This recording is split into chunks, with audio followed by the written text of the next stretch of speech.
नमस्कार। जोहार।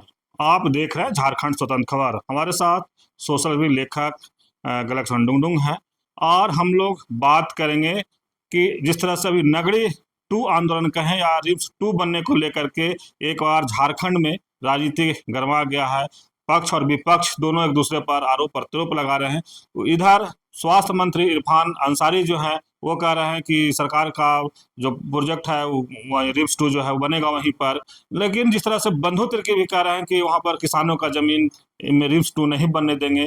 तो तमाम बात करेंगे। कई ऐसे भी लोग हैं जो आरोप प्रत्यारोप लगा रहे हैं कि जो नगरी आंदोलन ओवन पहला आंदोलन में जो लोग थे अभी चुप क्यों हैं। तो उसमें गलक्सनदा भी थे। अब इनसे भी जानना होगा कि इस बार जो आंदोलन है लोग आप लोग पर जो आरोप लगा रहे हैं आप लोग क्या मन उस पर कहते हैं।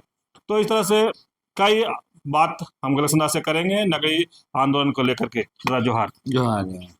नगरी आंदोलन फर्स्ट फेज कहें उसमें आप लोग थे 2012-13 वाला में और चुनाव अभी सॉरी एक आंदोलन जीते भी थे। लेकिन इस बार आंदोलन नगर टू हो रहा है। इसमें कई लोग उसमें आंदोलन भी कर रहे हैं। बंधु तिर्की का बयान अलग आ रहा है, इरफान अंसारी का बयान अलग है, जेएमएम और बीजेपी का भी बयान आ रहा है। आप लोग पर भी कुछ लोग आरोप लगा रहे हैं कि अगुआ सरकार लाने में पूरा अहम भूमिका निभाए थे लेकिन इस बार चुपचाप हैं। तो इस पर क्या कहेंगे आप? आपको जोहार, आपके दर्शकों को भी जोहार।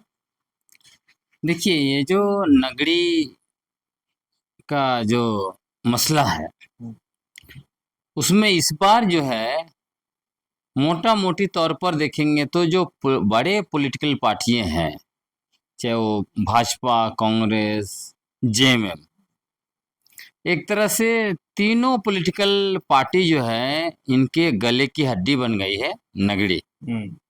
वो मैं इसलिए कह रहा हूँ कि आपने सुना होगा बीजेपी के प्रदेश अध्यक्ष और नेता प्रतिपक्ष माननीय बाबूलाल मरांडी वहाँ पर गए थे और उन्होंने वहाँ ऐलान भी कर दिया कि जरूरत पड़े तो पूरे राज्य के आदिवासियों को लाकर नगरी की जमीन को वो बचाएंगे।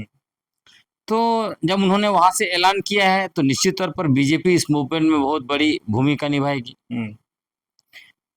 जहाँ कांग्रेस की बात आती है तो कांग्रेस में जो है कि दो फाड़ दिख रहा है।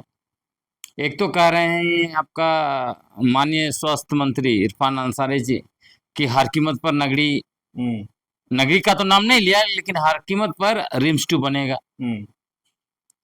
अब ये जो रिम्स टू बनेगा, सिंपल सा बात है कि एक ये जो गैर आदिवासी जो नैरेटिव बनाते हैं आदिवासियों के खिलाफ में, वो यही नैरेटिव बनाते हैं कि आदिवासी लोग विकास विरोधी है और माननीय इरफान अंसारी भी उसी नैरेटिव को आगे बढ़ाने की उन्होंने कोशिश की, जो कांग्रेस के लिए बहुत ही मतलब एक तरह से रॉन्ग नंबर डायल करना हम कहेंगे। घातक हो सकता है। हाँ, बहुत घातक हो सकता है। इसलिए होगा कि यहाँ पर आदिवासी लोग कोई विकास का विरोध नहीं कर रहा है। जब हम लोग नगरी वन में जब लड़ाई लड़ रहे थे तब भी हम लोगों ने यही बात कहा था कि हम लोग ना आईआईएम, आईआईटी, ना लो यूनिवर्सिटी, किसी का भी हम लोग विरोध नहीं कर रहे। विरोध किस बात का था कि प्राइम एग्रीकल्चर लैंड, बहुफसलीय कृषि जमीन पर आप इंस्टीट्यूशन बना रहे हैं, उसका विरोध था। क्योंकि यहाँ पर जो हमारा तर्क था कि झारखंड का मात्र 18% कृषि भूमि सिंचित है, बाकी जो है कि बंजर भूमि है। और माननीय इरफान अंसारी कितने बुद्धिमान हैं, कह रहे हैं कि पूरा जो है कि खेती की जमीन है झारखंड में, इसलिए कोई दिक्कत नहीं इसको लेने में। सो ऐसे तो अद्भुत टाइप के लोग जो गलत नैरेटिव बनाते हैं, मतलब खुद के गले में फांसी लगाने वाली बात है। तो उस समय भी मैं आपको याद दिलाना चाहता हूँ, बताना चाहता हूँ लोगों को, जब हम लोग इसको लेके एक परिचर्चा कर रहे थे हॉल में, तब लो यूनिवर्सिटी के कुछ स्टूडेंट्स आए और उन्होंने हम लोगों को कहा कि आप लोग के आंदोलन की वजह से हमारा वॉइस आधार में लटका हुआ है, आप लोग क्यों जो है कि लो यूनिवर्सिटी बनने नहीं देते हैं। तब मैंने उनको बहुत सरल शब्दों में कहा कि ऐसे कीजिए, आप लोग के पास जमीन है। तो उन्होंने कहा बिल्कुल हमारे पास जमीन है, सभी स्टूडेंट्स के पास अपना जो जमीन है। तो मैंने कहा अपना जो भी जमीन है उसका कागज मुझे दे दीजिए, मैं माननीय मुख्यमंत्री साहब से बात करके आपके जमीन पर नगरी मतलब ये लॉ यूनिवर्सिटी बनवा दूंगा। हाँ। तो वो लोग बोलते ऐसे कैसे हो सकता है। तब मैंने कहा तो ऐसे कैसे आपने सोच लिया कि आदिवासियों के जमीन पर जो है कि आपका भविष्य जो है कि निर्भर है। आप जमीन नहीं देना चाहते हैं और विकास के नाम पर आदिवासी जमीन देते रहे, है ना। तो इसी तरह का ये जो तर्क ये कर रहे हैं, और इसी जो हम लोगों ने तर्क लाया था बाद के दिनों में केंद्रीय मंत्री जयराम रमेश, उनको समझाया गया कि हम जो है कि नगरी की महिलाओं को, नगरी की जो याद होगा परवीन जी को, हम लोग साथ में, वो लोग हमको बार बार बोलते थे कि आप मिलाइए केंद्रीय मंत्री जयराम रमेश जी से। एक बार उन्होंने कहा मुख्यमंत्री जी से मिलाइए, मैंने उसके लिए भी प्रयास किया। फिर हम लोग जो है कि मुख्यमंत्री साहब के पास गए। उस समय में पहली बार माननीय हेमंत सोरेन जी मुख्यमंत्री बने थे और उनका सचिवालय में हम लोग गए, नगरी का टीम हम लोग सब मिलके। फिर चूंकि उस समय केस वापस लेने की बात थी जो गांव के लोगों पर हुआ था, उनको हमने कहा इनका केस जो है कि आप वापस लीजिए। तो उन्होंने कहा 2 महीने के अंदर मैं ले लूंगा, 2 महीने का समय दीजिए। लिया नहीं लिया कोई नहीं जानता है, लेकिन उन्होंने यह आश्वासन दिया था माननीय हेमंत सोरेन जी ने। और उसके बाद माननीय जयराम रमेश, उनके पास भी हम लोग गए, उनको भी हम लोगों ने कन्विंस किया कि देखिए ये प्राइम एग्रीकल्चर लैंड है और झारखंड में बैरन लैंड बहुत है, बंजर भूमि भरी पड़ी है। रांची खूंटी रोड में आप चले जाइए या वहीं पे बगल में जो है आपका ये जगह का नाम मैं भूल रहा हूँ, जहाँ पे ये सुकुरुटू, हाँ, एम्स बना, तब वो तुरंत इस पर एक्शन लिए। उन्होंने झारखंड के सीनियर ऑफिसर लोगों के साथ मीटिंग किया और कहा कि वहां जो है कि आईआईएम को तुरंत वहां शिफ्ट किया जाए। आईआईएम का प्रोजेक्ट शिफ्ट हुआ। ट्रिपल आईआईटी कहाँ बना मुझे आइडिया नहीं है, लेकिन वहां से वो सब प्रोजेक्ट शिफ्ट हो गया। तो इस तरीके से काम हम लोगों ने किया था, आंदोलन भी किया, पुलिस की लाठी भी खाई, एडवोकेसी भी हमने किया और अंततः उस चीज को वहां तक पहुंचाया। और इसमें यह भी बात है, मैंने जैसे आपको कहा कि कांग्रेस भी, चूंकि कांग्रेस का गले की हड्डी इसलिए बन रही है, एक तरफ तो इरफान अंसारी साहब खड़े हैं कि हम वहीं पे बनाएंगे। मैं तो कहता हूँ कि इरफान अंसारी साहब के जमीन पर बना दिया जाना चाहिए रिम्स 2, क्या दिक्कत है। या फिर उनके बिरादरी के लोग बहुत ज्यादा ये रांची में रहते हैं, उनकी जमीन खोजी जाए, उनको वहां से। या तो हम जो सोचते हैं कि हिंदपीढ़ी आदिवासियों का गांव था एक समय में, हिंदी पीढ़ी वहां से उन लोगों को हटाया जाए और वहां रिम्स 2 बनाया जाए। तब देखते हैं कि इरफान अंसारी साहब का दिल में दर्द होता है कि नहीं होता है। मतलब आदिवासियों का जमीन छीनने में तो इनको बहुत मजा आ रहा है, लेकिन जब उनके बिरादरी का जमीन जाएगा ना, तब उनको दर्द समझ में आएगा, है ना। तब खुद ही रैली पर, धरना पर बैठेंगे। एक तो माननीय इरफान साहब रिम्स नहीं चला पा रहे हैं राम 1 को, अब देखते हैं कि क्या हालत है रिम्स 1 की। हाँ, जिनको उन्होंने हटाया था वो भी जो है कि कोर्ट ने उनको तुरंत वापस भेज दिया। हाँ, रिम्स के जो डायरेक्टर साहब ना, डायरेक्टर, तो रिम्स तो चला नहीं पा रहे हैं और आदिवासियों की जमीन पर जो है कि खेती की जमीन पर रिम्स बनाना चाहते हैं। स्वास्थ्य मंत्री कह रहे हैं कि यहाँ पर बेड नहीं मिलता है, लोगों को जमीन पर रहते से रिम्स 2 बनाना जरूरी है। बनाइए, हम तो कह रहे हैं ना, जैसे जिस तरह से ट्रिपल आईटी नहीं, आईआईएम सुकुरुटू में बना ना भाई, बंजर जमीन पर, अब बनाइए ना। अब बंजर जमीन भरा पड़ा है, वहां तो बाबूलाल मरांडी जी खुद बोल रहे हैं कि आपके पास जमीन नहीं तो मैं जमीन खोज के देता हूँ। तो आप बनाइए ना, कौन उसका विरोध कर रहा है, कोई नहीं विरोध कर रहा है। लेकिन नगरी की जमीन पर जो खेती की जमीन है, और इसलिए भी नहीं बनाना चाहिए नगरी में, नगरी के आदिवासी ऑलरेडी बहुत जमीन दे चुके हैं। देखिए किस किस के लिए दे, बिरसा एग्रीकल्चर यूनिवर्सिटी के लिए दे चुके हैं, वो रिंग रोड के लिए भी दे चुके हैं जमीन, मैंने सुना और भी कहीं और वो लोग जमीन दे चुके हैं। तो जब इतना जमीन उन्होंने दे दिया है, तो आप पूरा गांव को ही आप उजाड़ना क्यों चाहते हैं भाई। उनके प्रति भी रहम करिए, बल्कि सरकार को तो सहानुभूति दिखानी चाहिए और उनको जमीन सिर्फ नहीं लेना चाहिए, बल्कि इतना जमीन देने के बाद भी उनकी जो माली हालत है उसको ठीक करने के लिए उनको विशेष पैकेज देना चाहिए नगरी के आदिवासियों को। हाँ, तो मैं तो माननीय मुख्यमंत्री जी से निवेदन करूंगा, आप विशेष पैकेज दीजिए। और इसमें देखिए, इसमें झारखंड मुक्ति मोर्चा भी फंसेगी। क्यों फंसेगी? आजकल मैं सुन रहा हूँ झारखंड मुक्ति मोर्चा के जो केंद्रीय महासचिव जो हैं, ये विनोद पांडे साहब, वो भी बोलते हैं कि वहां पे रिम्स बनेगा। उनको मैं याद दिलाना चाहता हूँ, पांडे साहब याद रखिएगा, आप ही जो हैं, पांडे साहब ही हैं जो दिसुम गुरु शिबू सोरेन को लेके गए थे वहां पर नगरी में, और वहां जो है कि मंच से, उस मंच से हम लोग भी भाषण दिए, हम लोग के सामने, हम लोग गवाह हैं उसका, हम लोग के सामने दिसुम गुरु ने ऐलान किया, जो तो ना यार, बस इतना ही कहा, कोई आगे पीछे नहीं, जो तो ना यार। हम लोग खुश हो गया, अगले दिन से नगरी में जो है कि हल चलाना शुरू हो गया और रोपाई भी शुरू हो गया, हम लोग धान भी काटे हैं साथ में, है ना, पुलिस लगी हुई तो तब भी हम लोग धान काटे। हाँ, तो जब दिसुम गुरु को लेके गए थे विनोद पांडे साहब, कैसे आप भूल जाते हैं, आप वहां पे जो तो ना यार दिसुम गुरु का लाइन है, और दिसुम गुरु का एक लाइन यहाँ के लिए, राज के लिए कानून के बराबर होता है। और जब जो तो ना यार बोल दिया है, उसको आपकी सरकार ने किस आधार पर वहां पे जो है कि फेंसिंग करवा दिया है। तो माननीय मुख्यमंत्री को भी समझना पड़ेगा, जब आप दिसुम गुरु, आपके पिताजी, उन्होंने जो तो ना यार बोल दिया, ऐलान कर दिया, तो आपको एक विशेष कानून बना के उस जमीन को सुरक्षा प्रदान करना चाहिए, ताकि भविष्य में भी कोई भी उस जमीन पर फिर से आंख ना गड़ाए। हाँ, उसके बाद ये जो दूसरी जो छोटे छोटी पार्टियां हैं, तो उनको भी थोड़ा सोचना पड़ेगा। इसलिए सोचना पड़ेगा, मुझे लगता है कि लोग इतिहास नहीं जानते हैं, तो वर्तमान में भी वो गलत दिशा में जाते हैं। नगरी वन का इतिहास ढूंढना चाहिए। नगरी वन क्या हुआ था? नगरी वन में देखिएगा, वो आंदोलन सफल कैसे हुआ था? सफल इसलिए हुआ था कि जो गांव के लोग थे, 4-5 लोग, उनका बहुत बढ़िया सा कोऑर्डिनेशन था, पूरे गांव के लोग थे, और उनको झारखंड के, खासकर जो रांची में जितने भी रहते हैं ना, सारे बुद्धिजीवी और एक्टिविस्ट लोगों का उनको समर्थन प्राप्त था। हर कोई वहां पे जाते थे। भाई प्रेम सही मुंडा, हम लोग की टीम बहुत जबरदस्ती, हम लोग शिवा कच्छप वगैरह, रांची बंद के समय में पूरा रांची में निकाल के यूथ लोग को एकदम तोड़ फोड़, पुलिस की लाठी पड़ी मुझे, मतलब 2 महीने तक मेरा पैर में दर्द रहा, केस भी हुआ, 6 साल में केस लड़ा, उसके बाद केस जीता, है ना। तो और प्रेम सही मुंडा जी, तब तक उनके पास आदिवासी जन परिषद एक बढ़िया संगठन हुआ करता था। आज के समय में भारत आदिवासी पार्टी का नेतृत्व कर रहे हैं।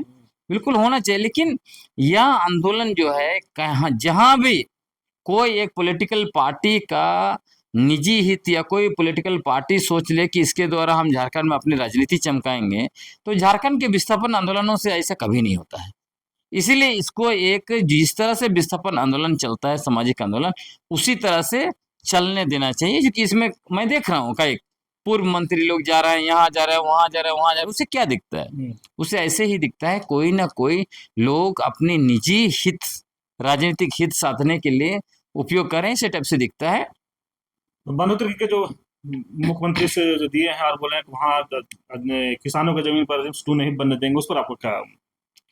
देखिए, माननीय बंधु तिर्की जी, जिनका मैंने बहुत क्रिटिक किया है, करना भी चाहिए, क्योंकि हम जो है कि जिस तरह से मेरा अपना पोजीशन रहता है, लोग भी उम्मीद करते हैं, और मैं आपको मैं ये भी मैं बताना चाहता हूँ, कई लोग आज की तारीख में मुझ पर उंगली उठाते हैं, और वैसे वैसे लोग जो इस पार्टी उस पार्टी में घूमते रहते थे, है ना, कोई चुनाव लड़ा, इधर हुआ उधर हुआ। मैं एक व्यक्ति हूँ, 16 साल से, 16 साल की उम्र से इस समाज सेवा में हूँ, है ना। बड़ी बड़ी नौकरी मिल रही थी, उसको मैंने लात मार दिया है समाज के लिए। 25 साल में मुझे 9 में कांग्रेस टिकट दे रही थे, तब मैंने चुनाव नहीं लड़ा। तो मेरे ऊपर कोई निजी और ये सब आरोप नहीं लगा सकता, ये जो है कि फर्जी है, या फिर जो है कि ये ठग रहा है लोगों को, ऐसा ऐसा फालतू कोई आरोप नहीं लगा सकता। लेकिन नगरी 2 आंदोलन में आप लोग जितना उम्र में थे, हाँ, सब चुप क्यों हैं? हाँ, मैं पहले बंधु जी का, मैं आपको जो आप सवाल है मैं बताता हूँ। बंधु तिर्की जी ना, मतलब एक तरह से अभी मजबूर हो गए, बोलने के लिए वो मजबूर हो गए। कैसे मजबूर हुए? क्योंकि उन्होंने जिस तरह से निरंतर वो सेल्फ गोल करते रहे, वो भी, और उनकी सुपुत्री माननीय मंत्री शिल्पी नेहा तिर्की जी, दोनों जिस तरह से सेल्फ गोल और डिफेंसिव होते रहे ना, और कहीं ना कहीं दिख रहा था कि वो एक पर्टिकुलर मुस्लिम समुदाय को बहुत ज्यादा फेवर कर रहे थे, है ना, वो दिख भी रहा था। वक्का बोर्ड के सवाल पर तुरंत प्रेस कॉन्फ्रेंस करना, लेकिन पेशा पर नहीं बोलना, या फिर जो है कि सिरम टोली पर नहीं बोलना, नेगेटिव मैसेज देना कि जहाँ जो लोग आंदोलन कर रहे हैं वो बीजेपी से जुड़े हैं या जांच होगी, ऐसे ऐसे। तो ये सब चीज करके ना दोनों को सेल्फ गोल कर लिया था, ये मजबूर हो गया था। उसमें कौन कौन सेल्फ गोल? पहला तो हम लोग का जो पेशा आंदोलन जिस तरह से चला, उसमें आके हम लोग के खिलाफ में उल्टा सीधा हम लोगों पर आरोप लगाना, ये लोग फेसबुक यूनिवर्सिटी वाले, व्हाट्सअप यूनिवर्सिटी वाले लोग हैं, ऐसे ऐसे करके भ्रमित कर रहे हैं, दिशाहीन कर रहे हैं, ऐसे करके जो है ना वो एक तरह से पहला सेल्फ गोल यहाँ पर किया। दूसरा, जब सिरोम टोली का मसला आया तब वहां पे एक दिन गए तक नहीं और अनर्गल बयान देते रहे। तीसरा, आप देखेंगे जिस तरह से उनके यहाँ अभी आपका उनके विधानसभा क्षेत्र में बेड़ो में जो हो रहा है, पेड़ो इट के आसपास, है ना, उसमें भी देखिए वो जा नहीं रहे हैं, गांव के लोग बुला रहे हैं, वहां पे पुलिस फायरिंग भी हो गई, लोग घायल भी हुए, रिम्स में भी एडमिट हुए, सब कुछ घटना हुआ, उसमें भी पुलिस का पक्ष से बात करना। और जब ये नगरी का मसला भी आया तब भी अभी तक कुछ नहीं करे, क्योंकि सरकार उनकी है। जब आपकी सरकार है तो आपको कुछ तो बोलना पड़ेगा ना, तो उसमें भी तो जिस तरह से लोग निरंतर मतलब सोशल मीडिया में और बाकी चीज जगह पे आकर ऐसा माहौल बना दिया, उनको लगा कि यदि अभी खड़े नहीं हुए तब तो आने वाले समय में जो है कि हो सकता है कि उखड़ जाएंगे। और बहुत बड़ी शक्ति लगी हुई है उनके पीछे 2029 में उनको मांडर से उखाड़ने के लिए। अच्छा। और जिस तरह से उनका अपना इमेज बना के रखा था उन्होंने कि वो एकमात्र आदिवासी नेता बन के रहेंगे, उसकी वजह से कई जो उनके इर्द गिर्द लोग थे उनको उन्होंने साइड किया, साइड करते गए, यहाँ वहां रास्ता रोकते गए, जिसकी वजह से लोग आगे नहीं बढ़ पाए। तो सब लोग मिलजुल के उनको जो है कि धक्का मारने के चक्कर में है 2029 में, और इसके बारे में उनको भी खबर लग गई होगी, या फिर आप आगाह हाँ, कर रहे हैं? हाँ, और मैं भी आगाह कर रहा हूँ। तो इसकी वजह से उनको लग रहा है कि हम उनको वापस आना है, तो ये बेहतर अवसर है, वो है नगरी।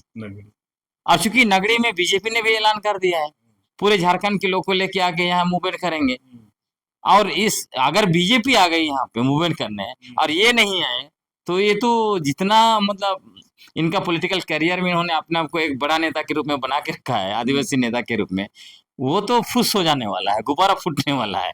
तो इसीलिए उनको लगा कि ये एकमात्र है, तो इसमें खड़ा होना जरूरी है। और इसमें उन्होंने ऐलान भी कर दिया कि वो विकास का विरोध नहीं कर रहे हैं, लेकिन यहाँ खेती की जमीन भी लेने नहीं देंगे। तो ये तो मजा है ना।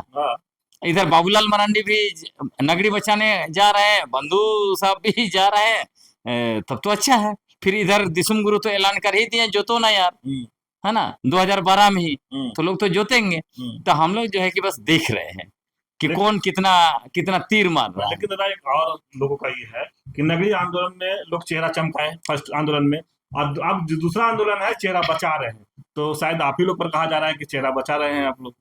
देखिए, जो लोग कह रहे हैं कि चेहरा चमका रहे हैं, चेहरा बचा रहे हैं, क्या वो लोग नगरी 1 में भी थे क्या, या नगरी 2 में भी हैं क्या? मैं आपसे पूछ रहा, मुझे नहीं पता कि कौन कह रहा है।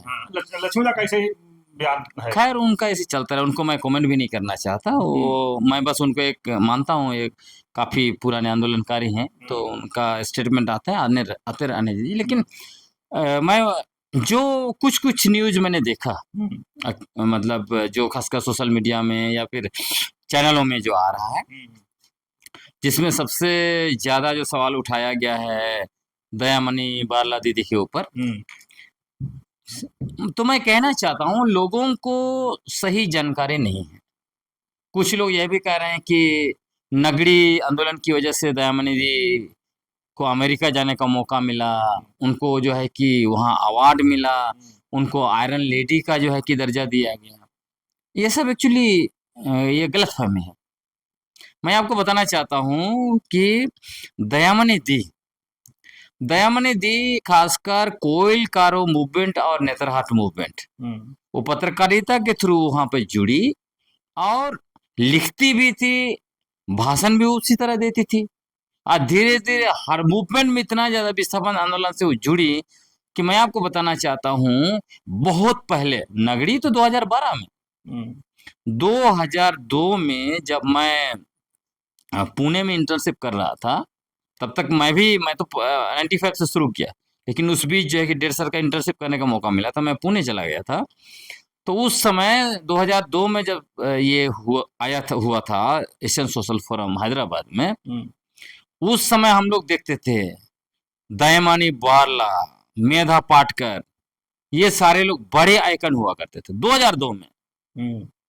तो ये मैं इसलिए रेफरेंस दे रहा हूं, कहने का मतलब यह है कि दयामनी दी तब तक आदिवासियों का एक ग्लोबल वॉइस बन चुकी थी 2002 में, और उनको आयरन लेडी का जो पहचान मिला, या कि जो मतलब एक नाम उनको जो दिया गया, वो मित्तल के खिलाफ जो आंदोलन किया उसको लेके दिया गया। और मित्तल का आंदोलन, मुझे लगता है कि दयामनी दी खुद स्वीकार करेंगी कि जितना भी उन्होंने मूवमेंट किया है आज तक, उसमें से अगर कोई बड़ा मूवमेंट उन्होंने जिसका लीड किया है तो वो आर्सेलर मित्तल कंपनी के खिलाफ था। वो इसलिए खिलाफ था, इसलिए मैं बोलूंगा ये सबसे बड़ा मूवमेंट। सोचिएगा, दुनिया का सबसे बड़ा स्टील कंपनी, स्टील जायंट, वहां पे खूंटी में 25,000 एकड़ जमीन वो कंपनी लेना चाह रही थी, और उस कंपनी को लाने के लिए बजाबते उस समय के तत्कालीन मुख्यमंत्री माननीय अर्जुन मुंडा जी और उप मुख्यमंत्री रहे सुदेश महतो जी, ये लोग हवाई जहाज लेके लंदन गए थे। इतना प्रयास उन्होंने किया। तो सोचिए, वहां की खूंटी की सांसद स्वर्गीय सुशीला केरकेट्टा, वो खुद मित्तल कंपनी को बैठाना चाह रहे थे खूंटी में। सोचिए, जिस तरह से टाटा नगर से आदिवासी उड़ गए, 95% से 5 में आ गए, यहाँ भी जो है कि धरती आबा बिरसा मुंडा का मुंडा दिसम उड़ी खत्म हो जाता। धरती आबा को इतना ज्यादा मान सम्मान दे रहे हैं, बोलता है बीजेपी वाले, अर्जुन मुंडा जी हमेशा फूल माला चढ़ाते हैं ना, लेकिन मुंडा दिसम को खत्म करने के लिए मित्तल को लाने के लिए लंदन से गए थे, और मित्तल एड़ी चोटी एक कर दिया था कि हर कीमत पर वो जमीन लेना चाहता था, क्योंकि वहां पे कोइलकारो नदी में डैम भी बनता है, नदी भी है, क्योंकि उनको पानी भी बहुत ज्यादा चाहिए था उस प्लांट के लिए। तो मित्तल नगर से प्लांट नहीं मतलब पूरा मित्तल नगर में कन्वर्ट हो जाता खूंटी। तो सोचिए, उतनी बड़ी कंपनी के खिलाफ लड़ाई लड़ना। और ये भी मैं बताता हूँ आपको, जैसे ये नगरी मूवमेंट, नगरी में तो सारे बुद्धिजीवी साथ में खड़े हो गए, रोड पे आते थे, जब रोड जाम होता था तब बुद्धिजीवी आते थे रोड पर।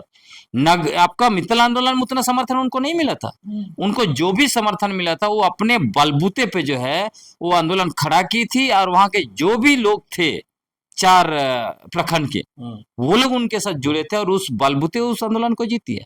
और उसी के बदौलत मतलब इतनी बड़ी कंपनी है आर्सेलर मित्तल, दुनिया की 1 नंबर की स्टील कंपनी, उसको मतलब खूंटी से भगा के बोकारो भेजना, समझ ना, छोटा मोटा बात है। इसीलिए उनको आयरन लेडी कहा गया, आयरन लेडी का नाम उनको दिया गया, बजाबते उनकी आयरन लेडी लिखा गया, उस समय के अखबारों में मिलेगा आज भी गूगल में तो बिल्कुल। और मैं आपको बता रहा हूँ, उसके बाद जब मित्तल वहां बोकारो चले गए, तब वहां भी वो पहुंच गई। उनका ये था कि झारखंड में कहीं भी मित्तल को बैठने नहीं देंगे। क्या पता छत्तीसगढ़ उड़ीसा जाते तब भी उधर भी चली जाती, लेकिन उनका ये था कि ऐलान था कि हम झारखंड में कहीं भी मित्तल को बैठने नहीं देंगे, और वो बैठने नहीं दी। हाँ, और ये जो नगरी वाला मूवमेंट हुआ वो तो 2012 में हुआ, और वो ठीक ही बोली कि ये आतिशियों में एक तरह से क्या बोलते हैं उसको, कोइंसिडेंस बोलते हैं अंग्रेजी में। कोइंसिडेंस था कि भाई इधर नगरीय मूवमेंट चल रहा था और उनको जो है कि अमेरिका में अवार्ड मिला। लेकिन ये कहना कि नगरी मूवमेंट ने उनको जो है कि आयरन लेडी बना दिया, उसकी वजह से वो विदेश गई, या उसकी वजह से उनको इतना बड़ा अवार्ड मिला, ये एकदम गलत बात है। लेकिन लोग कह रहे हैं कि अबुआ सरकार में आप लोग चुप हैं, अगर बीजेपी सरकार रहता तो आप लोग आंदोलन में जाते। चुप कहाँ है, हम तो कभी नहीं चुप है। ये जो पेशा मूवमेंट पिछले 6 महीने से हमने खड़ा कर दिया, किसके खिलाफ? अभी आंदोलन पर खास करके लोग बोल रहे हैं। हाँ ठीक है, लेकिन लोग बोलते हैं चुप है, इसलिए मैं जवाब दे रहा हूँ। अभी सरकार को हमने बैकफुट में डाल दिया ना अपना बौद्धिक आंदोलन से। 4 मंत्री जो 15 मई को रेडिसन ब्लू में पेशा कंसल्टेशन हुआ, 4 मंत्री बैठे हुए थे डैश में, प्रिंसिपल सेक्रेटरी बैठे हुए थे पंचायत विभाग का, उसके बाद कांग्रेस के बड़े बड़े नेता बैठे हुए थे। उसमें एक पहला वक्ता मैं था जिसने गरज के उनको बोला कि आपका जो 3 ड्राफ्ट 3 साल में लाए हैं वो जो है कि बेकार का ड्राफ्ट है, ये नहीं चलेगा।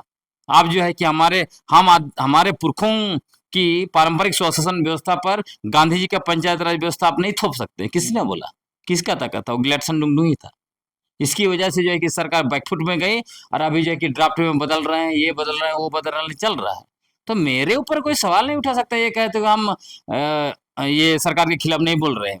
आपको मैं बताना चाहता हूँ, ओबियसली अब वो सरकार को वापस लाने में जितना हम कर सकते थे हमने किया है, और हम पब्लिक में भी, आपके चैनल में मैंने बार बार बोला, लेकिन उतना ही ज्यादा इसके खिलाफ भी बोल रहे हैं। और मैं आपको बताना चाहता हूँ, इसके वजह से कई लोग मेरे खिलाफ बोल रहे हैं, बोलते हैं कि आपको इस सरकार के खिलाफ नहीं बोलना चाहिए। तो मैं इनको बोल रहा हूँ, इन्होंने वादा किया, हम वादा निभाओ बोल रहे हैं, बिल्कुल बोलेंगे।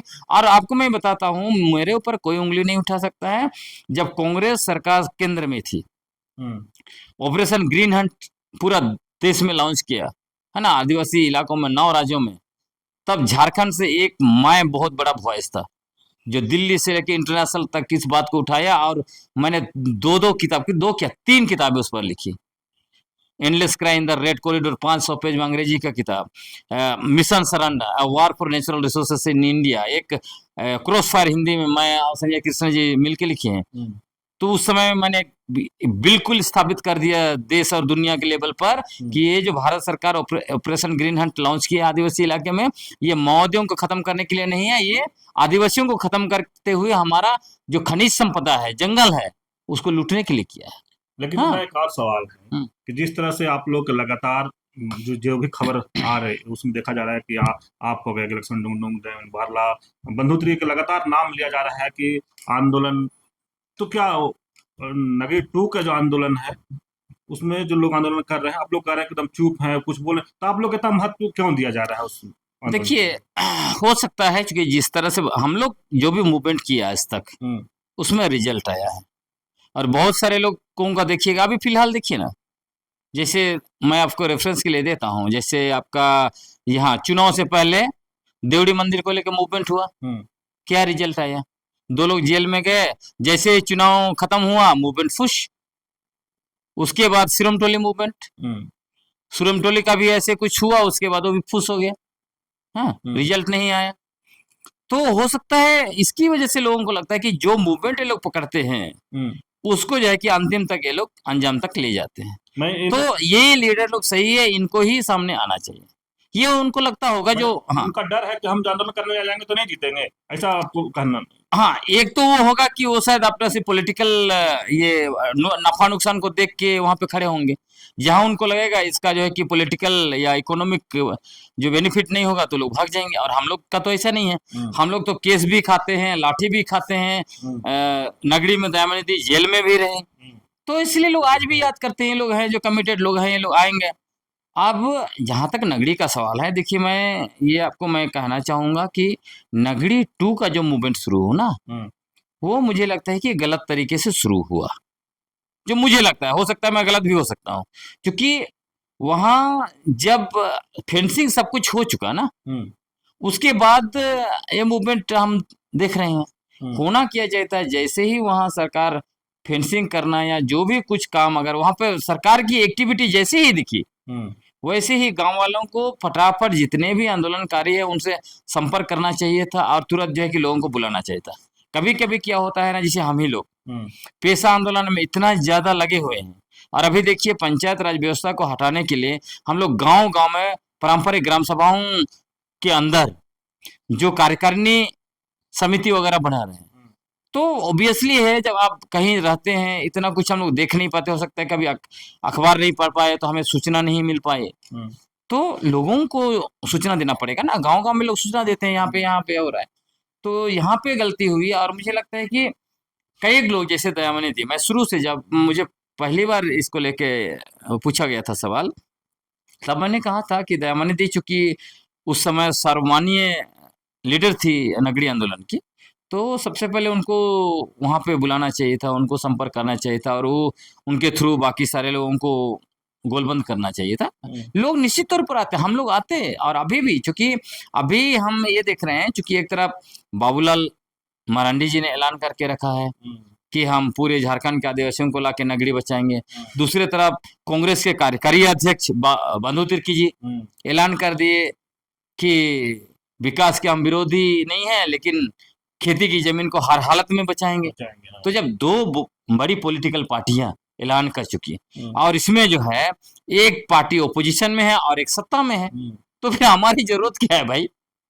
हाँ, सत्ता वाले पुलिस हटा दे वहां से और खेती करने दे, और विपक्ष वाले सदन में उठाए। हाँ। है ना? हम लोग तो चाहते हैं कि उनको वहां पे भेजा किस लिए, है ना? जब वो नहीं सकेंगे तब हम लोग निश्चित तौर पर जाएंगे, क्योंकि हम लोग तो हमेशा ही आंदोलन करते रहते हैं। और मैं आपको ये भी बताना चाहता हूँ कि मेरे ऊपर लोग बहुत आवाज उठाता है, मतलब सवाल उठाता है। जैसे आपने भी कहा कि लोग सवाल उठा रहे हैं तो कि ये लेखक बन गया, तो हमको नगड़ी ने जिस तरह से दयानिधि को नगड़ी ने उनको आरएलएडी नहीं बनाया, उसी तरह मुझे नगड़ी ने मुझे लेखक नहीं बनाया। मैं आपको बताता हूँ कि जब मैं पुणे में इंटर्नशिप कर रहा था, तभी बहुत राष्ट्रीय स्तर के बड़े बड़े मैगजीन में मेरे अंग्रेजी के आर्टिकल छपते थे। लोगों को उनको विश्वास नहीं तो मैं दे दूंगा, अभी उसके कटिंग जो है मेरे पास है। और प्रथम पुस्तक, पहली बार जो पहला पुस्तक मेरा जो आया वो 2009 में आया। वो था, वो भी दयानिधि का मित्तल आंदोलन पर आया। हाँ, उस पर मैंने पूरा विस्थापन आंदोलन को एनालिसिस करते हुए लिखा, उलगुलान का सौदा। उस पुस्तक का नाम ही है उलगुलान का सौदा, है ना? तो इसलिए ये सब आरोप नहीं लगाना चाहिए। हाँ, नगड़ी पर हमने किताब लिखा, और वो तो एक्चुअली किताब भी नहीं बोलेंगे, वो एडिटेड है। मैंने अकेले नहीं लिखा है। वो नगड़ी पर जो किताब आई उसमें कई लोग, उसमें दयानिधि भी है, बंधोदा का भी एक आलेख है, उसके बाद कई लोग हैं। उन दरमियान जो लोगों ने नगड़ी पर लिखा उसको हमने एक जगह जमा किया और उसको एक एडिटेड बुक के रूप में मैं और सुनील मिंजी ने उसको लेके आए, क्योंकि हम लोग चाहते थे ये दस्तावेज आए ताकि आने वाले समय में लोगों को इंस्पायर करे। क्योंकि हम लोग दस्तावेज ढूंढते हैं, मिलता नहीं है, तो हम लोग लगातार लिख रहे हैं। और हमने शुरू से हम लिखते भी थे, केस भी लड़े, हाई कोर्ट में लड़े, कमीशन में लड़े मानवाधिकार हनन के। उसके बाद हम आंदोलन में, विस्थापन आंदोलन में, जैसे उसमें कई विस्थापन आंदोलन, आप पुटका में भूषण के खिलाफ, भूषण कंपनी के खिलाफ, जिंदल कंपनी के खिलाफ, वहां पे हमने बड़ी भूमिका निभाई। बड़ी भूमिका वहां पे रिसर्च, वहां पे मेरा सबसे ज्यादा भूमिका रहा उन दिनों, रिसर्च करके हाँ संगठन को ये बताना। नगड़ी आंदोलन का क्या होगा, या नगड़ी जो जमीन हो सकती? देखिए, नगड़ी तो निश्चित तौर पर बचेगा और नगड़ी को बचाना भी चाहिए। और मेरे तरफ से भी यह नगड़ी के लोगों से भी मेरा निवेदन होगा कि आप लोग फिर से नए तरीके से एक कमिटी जो भी है उसके थ्रू जितने भी बौद्धिक जगत के लोग हैं, आंदोलनकारी हैं, उन सारे लोगों को एक मंच पर लाइए, लीडरशिप लीजिए, सब लोग आएंगे। अगर कोई पूर्व मंत्री, फलाना मंत्री, सबके लीडरशिप में आप लाएंगे तो लोग नहीं जाने वाले, ये बहुत स्पष्ट है। या कोई भी एक पॉलिटिकल पार्टी के बैनर में आप ले जाएंगे, लोग नहीं जाने वाले। इसलिए नगड़ी बचाना है, ये केंद्र में होना चाहिए कि हमें नगड़ी बचाना है। इसलिए सभी लोगों को नगड़ी बचाओ जो बैनर है उस बैनर के तहत आना चाहिए, और गांव के लोगों को लीडरशिप लेना चाहिए। क्योंकि अभी भी मैंने देखा, जैसे यहाँ पर धरना हुआ राजभवन के पास, मैं भी जाने वाला था, अनफॉर्चुनेटली कुछ तत्कालिक कारण हो गया, अचानक होता है ना कुछ कुछ, तो उसी तरह तत्कालिक कारण की वजह से मैं नहीं जा पाया, नहीं तो मैं जाता है। लेकिन जब अखबार पढ़ते हैं तो अखबार में कैसे दिखता है? अखबार में यही दिखा कि जो लोग सिरोम टोली हारे, जो लोग जो है कि आपका देवरी वाला मसला हारे, तो वही लोग फ्रंट पे हैं, वही लोग नगड़ी को लीड कर रहे हैं। जब ऐसे दिखेगा ना तो ये सरकार के पास अच्छा मैसेज नहीं जाता है।